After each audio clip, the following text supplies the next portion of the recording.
Train चलने को ही थी कि अचानक कोई जाना पहचाना सा चेहरा जर्नल बोगी में आ गया। मैं अकेली सफर पर थी, सब अजनबी चेहरे थे। स्लीपर का टिकट नहीं मिला तो जर्नल डिब्बे में ही बैठना पड़ा। मगर यहाँ ऐसे हालात में उस शख्स से मिलना जिंदगी के लिए एक संजीवनी के समान था। जिंदगी भी कमबख्त कभी कभी अजीब से मोड़ पर ले आती है, ऐसे हालातों से सामना करवा देती है जिसकी कल्पना तो क्या कभी ख्याल भी नहीं कर सकते। वो आया और मेरे पास ही खाली जगह पर बैठ गया। ना मेरी तरफ देखा, ना पहचानने की कोशिश की। कुछ इंच की दूरी बनाकर चुपचाप पास आकर बैठ गया। बाहर सावन की रिमझिम लगी थी, इस कारण वो कुछ भीग गया था। मैंने कंखियों से नजर बचाकर उसे देखा। उम्र के इस मोड़ पर भी कमबख्त वैसा का वैसा ही था। हाँ, कुछ भारी हो गया था, मगर इतना ज्यादा भी नहीं। फिर उसने जेब से चश्मा निकाला और मोबाइल में लग गया। चश्मा देखकर मुझे कुछ आश्चर्य हुआ। उम्र का यही एक निशान उस पर नजर आया था कि आंखों पर चश्मा चढ़ गया था। चेहरे पर और सर पे मैंने सफेद बाल खोजने की कोशिश की मगर मुझे नहीं दिखे। मैंने जल्दी से सर पर साड़ी का पल्लू डाल लिया। बालों को डाई किए काफी दिन हो गए थे मुझे। ज्यादा तो नहीं थे सफेद बाल मेरे सर पे, मगर इतने जरूर थे कि गौर से देखो तो नजर आ जाए। मैं उठकर बाथरूम गई, हैंड बैग से फेस वॉश निकाला, चेहरे को ढंग से धोया, फिर शीशे में चेहरे को गौर से देखा।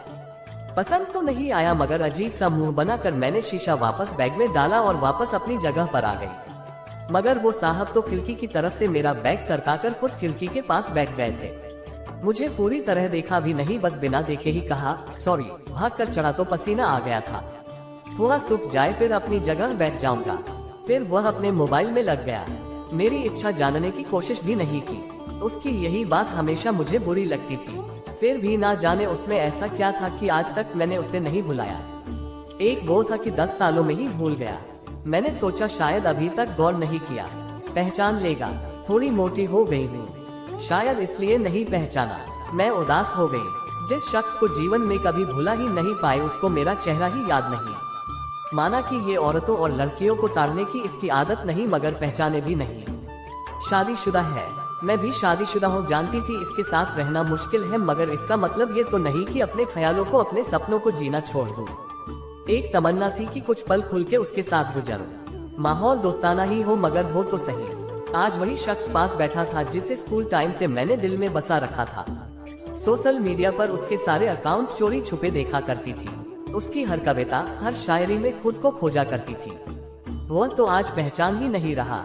माना कि हम लोगों में कभी प्यार की पींगे नहीं चली, ना कभी इजहार हुआ। हाँ, वो हमेशा मेरी केयर करता था और मैं उसकी केयर करती थी। कॉलेज छूटा तो मेरी शादी हो गई और वो फौज में चला गया। फिर उसकी शादी हुई। जब भी गांव गई उसकी सारी खबर ले आती थी। बस ऐसे ही जिंदगी गुजर गई। आधे घंटे से ऊपर हो गया। वो आराम से खिड़की के पास बैठा मोबाइल में लगा था। देखना तो दूर, चेहरा भी ऊपर नहीं किया। मैं कभी मोबाइल में देखती, कभी उसकी तरफ।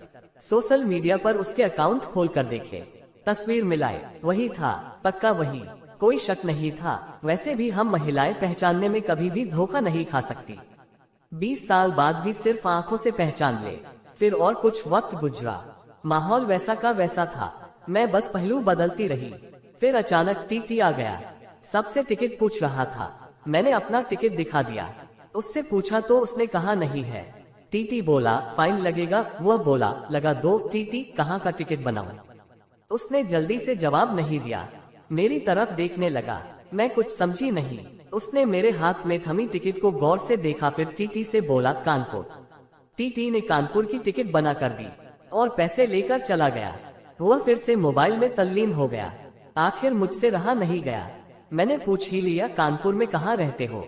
वह मोबाइल में नजरें गड़ाए हुए ही बोला कहीं नहीं। वह चुप हो गया तो मैं फिर बोली किसी काम से जा रहे हो? वह बोला हाँ। अब मैं चुप हो गई। वह अजनबी की तरह बात कर रहा था और अजनबी से कैसे पूछ लूं किस काम से जा रहे हो। कुछ देर चुप रहने के बाद फिर मैंने पूछ ही लिया वहाँ शायद आप नौकरी करते हो? उसने कहा नहीं। मैंने फिर हिम्मत करके पूछा तो किसी से मिलने जा रहे हो? वही संक्षिप्त उत्तर नहीं। आखिरी जवाब सुनकर मेरी हिम्मत नहीं हुई कि और भी कुछ पूछूं। अजीब आदमी था, बिना काम सफर कर रहा था। मैं मुंह फेर कर अपने मोबाइल में लग गई। कुछ देर बाद खुद ही बोला ये भी पूछ लो क्यों जा रहा हूँ कानपुर? मेरे मुंह से जल्दी में निकला बताओ क्यों जा रहे हो? फिर अपने ही उतावलेपन पर मुझे शर्म सी आ गई। उसने थोड़ा सा मुस्कुराते हुए कहा, एक पुरानी दोस्त मिल गई जो आज अकेले सफर पर जा रही थी। फौजी आदमी हूँ, सुरक्षा करना मेरा कर्तव्य है। अकेले कैसे जाने देता, इसलिए उसे कानपुर तक छोड़ने जा रहा हूँ। इतना सुनकर मेरा दिल जोर से धड़का। नॉर्मल नहीं रह सकी मैं, मगर मन के भावों को दबाने का असफल प्रयत्न करते हुए मैंने हिम्मत करके फिर पूछा, कहाँ है वो दोस्त? कमबख्त फिर मुस्कुराता हुआ बोला, यही मेरे पास बैठी है ना। इतना सुनकर मेरे सब कुछ समझ में आ गया कि क्यों उसने टिकट नहीं लिया, क्योंकि उसे तो पता ही नहीं था मैं कहाँ जा रही हूँ। सिर्फ और सिर्फ मेरे लिए वह दिल्ली से कानपुर का सफर कर रहा था। जानकर इतनी खुशी मिली कि आंखों में आंसू आ गए। दिल के भीतर एक गोला सा बना और फट गया। परिणाम में आंखें तो भीगनी ही थी। बोला, रो क्यों रही हो? मैं बस इतना ही कह पाई, तुम मर्द हो, नहीं समझ सकते। वह बोला, क्योंकि थोड़ा बहुत लिख लेता हूँ, इसलिए एक कवि और लेखक भी हूँ, सब समझ सकता हूँ। मैंने खुद को संभालते हुए कहा, शुक्रिया मुझे पहचानने के लिए और मेरे लिए इतना टाइम निकालने के लिए। वह बोला, प्लेटफॉर्म पर अकेली घूम रही थी, कोई साथ नहीं दिखा तो आना पड़ा।